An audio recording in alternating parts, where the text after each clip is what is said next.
নমস্কাৰ। সম্ভৱ অসম্ভৱৰ এটা নতুন কাহিনীলৈ মই আপোনালোকৰ ওচৰত উপস্থিত হৈছোঁহি। যদি আপোনালোকে মোৰ কাহিনীটো শুনি ভাল পায় তেনেহ'লে মোৰ ইউটিউব চেনেলটো ছাবস্ক্ৰাইব কৰি থ'ব। তেনেহ'লে আহক আজিৰ কাহিনীটো আৰম্ভ কৰোঁ। আজিৰ দিনত আমিতো কোনেও ভূত প্ৰেতক বিশ্বাস নকৰোঁ আৰু ভূত প্ৰেতৰ কথা ক'লেও আমি কাল্পনিক চৰিত্ৰ বুলিয়ে কওঁ বা এয়া অন্ধবিশ্বাস বুলিয়ে কওঁ। কিন্তু এজন 38 বছৰীয়া লোকৰ লগত এনেকুৱা এটা ঘটনা হ'ল, যোনজন মানুহেও ভূত প্ৰেত বিশ্বাস কৰা নাছিলে আৰু তেওঁৰ লগত এটা ঘটনা হোৱাৰ পাছত তেওঁ ভূত প্ৰেত বিশ্বাস কৰিবলৈ বাধ্য হ'ল। 28 বছৰীয়া লোকজনৰ নাম আছিল ৰঘুবেন্দ্ৰ। তেওঁ ভোপালৰ এয়াৰপোৰ্ট ৰাজা ভোগ এয়াৰপোৰ্টৰ গ্ৰাউণ্ড ষ্টাফ আছিল। মানুহজন বহুত ভাল আছিলে আৰু তেওঁ ভূত প্ৰেতক বিশ্বাস কৰা নাছিলে আৰু এইবোৰ অন্ধবিশ্বাস বুলিয়ে কৈছিলে সকলোকে। এদিন তেওঁ ৰাতি ডিউটি শেষ কৰি ঘৰলৈ আহি আছিলে। আহি থাকোঁতে বাটতে তেওঁৰ বাইকখন বেয়া হ'ল। যিহেতু বাইকখন বেয়া হ'ল আৰু বহুত ৰাতিও হৈছিলে, সেইবাবে ৰাস্তাত কোনো মানুহ নাছিলে আৰু তেওঁ ইমান দূৰ বাইকখন কেনেকৈ ঠেলি নিব বুলি ভাবি তেওঁ এটা সুৰক্ষিত ঠাইত বাইকখন থ'লে আৰু থৈ তেওঁ ভাবিলে যে তেওঁ বাছতে ঘৰলৈ যাব, যিহেতু অকণমান দূৰ আছিলে আৰু খোজকাঢ়ি যাবলৈ অকণমান অসুবিধা হৈছিল আৰু ৰাতিও যিহেতু হৈছিলে। তেওঁ বাইকখন থ'লে এটা সুৰক্ষিত জেগাত আৰু থোৱাৰ পাছত তেওঁ গৈ বাছ ষ্টেণ্ড পালে। বাছ ষ্টেণ্ডত ৰাতি হৈছে, নিস্তব্ধ পৰিৱেশ গোটেইটো, ৰাস্তাটো খালী, মানুহ দুনুহ নাছিলে। আৰু তেওঁ যেতিয়া বহি আছিলে বাছ ষ্টেণ্ডত, তেতিয়া তেওঁৰ ওচৰত মাত্ৰ এজন অঘৰী সাধু বাবা আছিলে। যিহেতু তেওঁ দুজন অকলে আছিলে, সেইবাবে আৰু বাছো আহি পোৱা নাছিলে তেতিয়ালৈ, সেইবাবে দুয়োৱে কথা পাতিবলৈ ল'লে। অঘৰী সাধু বাবাজনেও সুধিলে বোলে ক'ৰ পৰা আহিছে কি। তেতিয়া তেওঁ ক'লে তেওঁৰ ঘটনা, যে তেওঁ ক'ত কৰে কাম আৰু তেওঁ এনে বাইকতে যায়, কিন্তু তেওঁৰ বাইকখন বেয়া হোৱাৰ বাবে তেওঁ আজি বাছ ষ্টেণ্ডলৈ আহিছে, তেওঁ বাছত যাব। তাৰপিছত দুয়োৱে কথা পাতি আছিলে কিছু দেৰি। কথা পাতি পাতি তেওঁলোকৰ কথা গৈ ভূত প্ৰেতৰ আলোচনা হ'ল। যেতিয়া অঘৰীজনে ভূত প্ৰেতৰ কথা ক'বলৈ ধৰিলে, তেতিয়া এই মানুহজনে ক'লে, ৰঘুবেন্দ্ৰই ক'লে অঘৰী সাধু বাবাজনক, যে আপুনিতো বাৰু ভূত প্ৰেতৰ কথা ঠিকেই কৈছে, কিন্তু মই ভূত প্ৰেতক একেবাৰে বিশ্বাস নকৰোঁ আৰু এইবোৰ ভূত প্ৰেত বোলা বস্তু একো নাই, এইবোৰ কাল্পনিক হয় আৰু অন্ধবিশ্বাস আৰু আজিৰ দিনত কোনেও এইবোৰ বিশ্বাস নকৰে। কিন্তু যেতিয়া এইখিনি কথা ক'লে ৰঘুবেন্দ্ৰই, তেতিয়া সেই অঘৰী বাবাজনে তেওঁৰ কথাত সন্মতি দিয়া নাছিলে আৰু তেওঁক বহুত বুজাবলৈ চেষ্টা কৰিলে, যে তুমি যোনটো কাল্পনিক বুলি কৈছা, এনে মিছা বুলি কৈছা, আচলতে সেইটো কাল্পনিক নহয়, এইটো সত্য হয় আৰু যোনে দেখা পাইছে এবাৰ ভূত প্ৰেতক তেওঁহে বিশ্বাস কৰিব।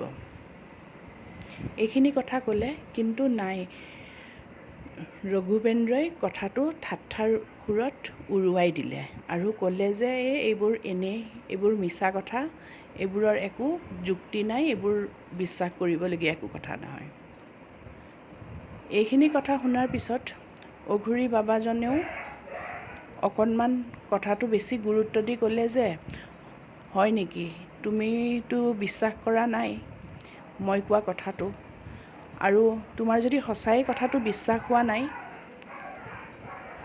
তেনেহ'লে এটা কাম কৰোঁ, ব'লা তোমাক ওচৰতে এখন শ্মশান আছে তালৈকে লৈ যাওঁ আৰু তাতে গৈ মই তোমাক সঁচা কথাটো ক'ম যে তুমি যে তাৰপিছত বস্তুটো তুমি বিশ্বাস কৰিব লাগিব। ৰঘুবেন্দ্ৰয়ো বস্তুটো বিশ্বাস নকৰে, কিন্তু এইখিনি কথাৰ পিছত তেওঁ ভাবিলে যে হ'ব এবাৰ গৈ আহোঁ আৰু তেওঁ যে সত্য হয় সেইটো তেতিয়া প্ৰমাণিত হ'ব।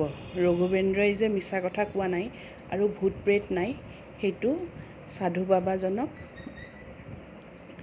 এইটো বিশ্বাস কৰাব যে আপুনি এইবোৰ এনেই কৈ আছে। তাৰ পাছত দুয়ো গৈ সেই শ্মশানখন পালে। শ্মশানখন পোৱাৰ পাছত সাধু বাবাজনে এডাল লাঠি ল'লে, লাঠি এডাল লৈ মাটিত পুতি দিলে লাঠি এডাল আৰু ৰছী এডাল বান্ধিলে আৰু ইটো মূৰ ৰঘুবেন্দ্ৰক ধৰিবলৈ দিলে। কিছু দূৰত ধৰিব দি ৰঘুবেন্দ্ৰক ক'লে যে তুমি এই ৰছীডাল ধৰি থাকিবা আৰু যেতিয়ালৈকে মই তোমাক ৰছীডাল এৰিবলৈ নকওঁ তুমি ৰছীডাল এৰি নিদিবা। ৰঘুবেন্দ্ৰয়ো ক'লে হ'ব ঠিক আছে, যিহেতু সি এইবোৰ বিশ্বাস নকৰে। সি ভাবিছে সাধু বাবাজনে কি কৰিব লৈছে, কি কৰিছে, হ'ব কৈছে ধৰি থাকোঁ। তাৰপিছত অকণমান দেৰিৰ পাছত সাধু বাবাজনে কিবা মন্ত্ৰ মাতিবলৈ ধৰিলে আৰু মন্ত্ৰ মাতাৰ পাছতে তেওঁৰ কিছু আওভাওবোৰ বদলিবলৈ ধৰিলে। তাৰ পাছত সাধু বাবাজনে ৰঘুবেন্দ্ৰক ক'লে যে এতিয়া তুমি তোমাৰ চকু বন্ধ কৰা, মই কিছুমান মন্ত্ৰ মাতিম আৰু যেতিয়ালৈকে তোমাক চকু মেলিবলৈ নকওঁ তুমি তেতিয়ালৈকে চকু নেমেলিবা। ৰঘুবেন্দ্ৰয়ো সেইমতে চকু বন্ধ কৰি ৰাখিলে কিছু দেৰি। তাৰ পাছত কিছু দেৰি হোৱাৰ পাছত সাধু বাবাজনে ৰঘুবেন্দ্ৰক ক'লে যে হ'ব এতিয়া তুমি চকুটো মেলিব পাৰা, কিন্তু তুমি ৰছীডাল এৰি নিদিবা হাতৰ পৰা। যেতিয়া চকু মেলিলে ৰঘুবেন্দ্ৰই, চকু মেলাৰ পিছত ৰঘুবেন্দ্ৰই বিৰাট ভয় খালে।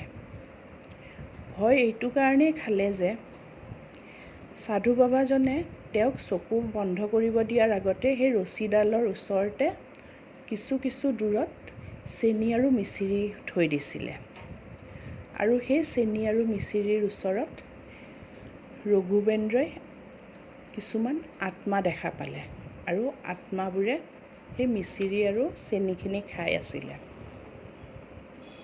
আৰু ৰঘুবেন্দ্ৰই এইটো নিশ্চিত হ'ল যে এয়া মানুহ নহয়, কাৰণ মানুহৰ ইপাৰ সিপাৰ গাৰ ভিতৰৰ পৰা সিটো পাৰো দেখা পাই গৈছিলে আৰু সেয়া মানুহ হ'ব নোৱাৰে। ৰঘুবেন্দ্ৰই বহুত ভয় খালে। যেতিয়া ভয় খালে তেতিয়া সাধু বাবাজনে ক'লে যে তুমি যিকোনো প্ৰকাৰে হ'লেও যিমান তোমাৰ ভয় নালাগক তুমি ৰছীডাল এৰি নিদিবা আৰু ৰছীডাল যদি এৰি দিয়া তেতিয়া বিৰাট অঘটন হ'ব আৰু এই প্ৰেতকেইটাক এই চেনি আৰু মিচিৰিখিনি খাই ল'ব দিয়া, আধা খোৱাতে তুমি ৰছীডাল এৰি নিদিবা। এইখিনি কথা ঠিকেই শুনিলে ৰঘুবেন্দ্ৰই, কিন্তু ইমানে ভয় খালে ৰঘুবেন্দ্ৰই যে তেওঁ সেই ৰছীডাল তাতেই পেলাই দৌৰিব ল'লে। দৌৰি ৰাস্তা পালে। সি ক'ব পৰা নাই ভয়তে কি কৰিছে কি নাই কৰা। যেতিয়া সি ৰাস্তাত দৌৰি গৈ আছে তেতিয়া সি কুকুৰৰ মাতো শুনা পালে, কিছুমান বেলেগ ধৰণৰ মাতো শুনা পালে আৰু এবাৰ পিছফালে এনেকুৱা এটাৰ অনুভৱ হ'ল যে তাৰ পিছফালে কোনোবা আহি আছে আৰু তাক ৰঘুবেন্দ্ৰ বুলি মাতি আছে, কিন্তু সি পিছফালে ঘূৰি নাচালে আৰু যেনেকে তেনেকে গৈ ঘৰ পালে। ৰাতি ঘৰ পোৱাৰ পিছত মাক দেউতাক যেতিয়া ঘৰত আছিলে তাৰ এইটো অৱস্থা দেখি মাক দেউতাকে ক'লে যে কি হ'ল তোৰ এইটো অৱস্থা যে ইমান ভয় খাই আহিছ, কি হ'ল, কি ঘটনা? তাৰ পাছত সি ক'লে গোটেইখিনি কাহিনী যে তাৰ লগত কি হৈছিলে, ক'ত গৈছিলে। এইবোৰ কথা শুনি মাক দেউতাকেও ভয় খালে, কিন্তু ভয় খালেও তাক সেই ভয়টো মাক দেউতাকে দেখুওৱা নাই আৰু তাক ক'লে যে একো নহয়, চিন্তা কৰিব নালাগে, ৰাতিপুৱা আমি কিবা এটা ইয়াৰে ব্যৱস্থা কৰিম, এতিয়া তই আৰামত শুই থাক। এইখিনি কথা ক'লে। তাৰপাছত সি ৰাতি শুই থাকিলে। কিন্তু ৰাতিপুৱা যেতিয়া মাক দেউতাকে তাৰ ৰুমত চালে, ৰুমত চোৱাৰ পিছত তাক নিজৰ ৰুমত নাপালে। চাৰিওফালে বিচাৰ খোচাৰ কৰিলে তাক। বিচাৰ খোচাৰ কৰাৰ পিছত খবৰ পালে যে সি সেই শ্মশানখনত শুই আছে, যোনখন শ্মশানৰ কথা আগদিনা সি মাক দেউতাকৰ আগত কৈছিলে। মাক দেউতাকো গ'ল আৰু বেলেগ মানুহো গ'ল, গৈ দেখিছে সঁচাই তাতে শুই আছে। তাৰপাছত সি যেতিয়া তাতে শুই আছে, তাৰ হাতত এডাল ৰছীও দেখা পাইছে। তেতিয়া মাক দেউতাকে ভাবিলে যে এইডালে ৰছী হ'বলা, যোনডাল ৰছীৰ কথা কালি ই আমাক কৈ আছিলে। তাক লৈ আহিলে ঘৰলৈ। কিন্তু ঘৰত অনাৰ পিছত তাৰ অকণমান হাও ভাওবোৰ বেলেগ হ'ল। তাৰ কথা বতৰাবোৰো অলপমান বেলেগ ধৰণৰ হ'বলৈ ধৰিলে। তাক ডক্তৰৰ তাতো নিলে যে কিনো হৈছে, কিয় ই এনেকুৱা ধৰণে আছে। যেতিয়া ডক্তৰৰ তাত নিলে আৰু তাক ডক্তৰে চালে, তেতিয়া গম পালে যে তাৰ অকণমান মগজুৰ বিকৃতি ঘটিছে। ইমানে ভয় সোমালে যে তাৰ মগজৰ বিকৃতি ঘটি গৈছে। মাক দেউতাকে এইটো চিন্তা কৰিলে যে সিদিনা ৰাতি সি তাতে গ'ল, যোৱাৰ পিছত এনেকুৱা কি আচৰিত ঘটনা হ'ল যে ৰাতি ঘৰত শুই থকা ল'ৰাটো, বিচনাত শুই থকা ল'ৰাটো গৈ নিজে নিজে সেই শ্মশানখনত শুই থাকিলে। আৰু সেই ৰহস্যময় সাধুজন কোন আছিল, সাধু বাবাজন, সেইটোও ভাবিছিলে যে কোন আছিল সেই অঘৰীজন। আৰু এইটোও ভাবিলে যে সেই ৰছীডাল তাৰ হাতত কেনেকৈ আহিলে। একো এটা ৰহস্য উলিয়াব নোৱাৰিলে। আৰু সেই ৰহস্যটো আজিলৈ ৰহস্যই হৈ থাকিলে। বৰ্তমানলৈ তেওঁ এতিয়াও সুস্থ হোৱা নাই। তেওঁৰ তেনেকৈ মগজুৰ বিকৃতি হৈ তেওঁ এতিয়াও তেনেকৈ আছে, সুস্থ মানুহ হোৱা নাই। এতিয়াও যি টি কথা কৈ থাকে। এইটোৱে হ'ল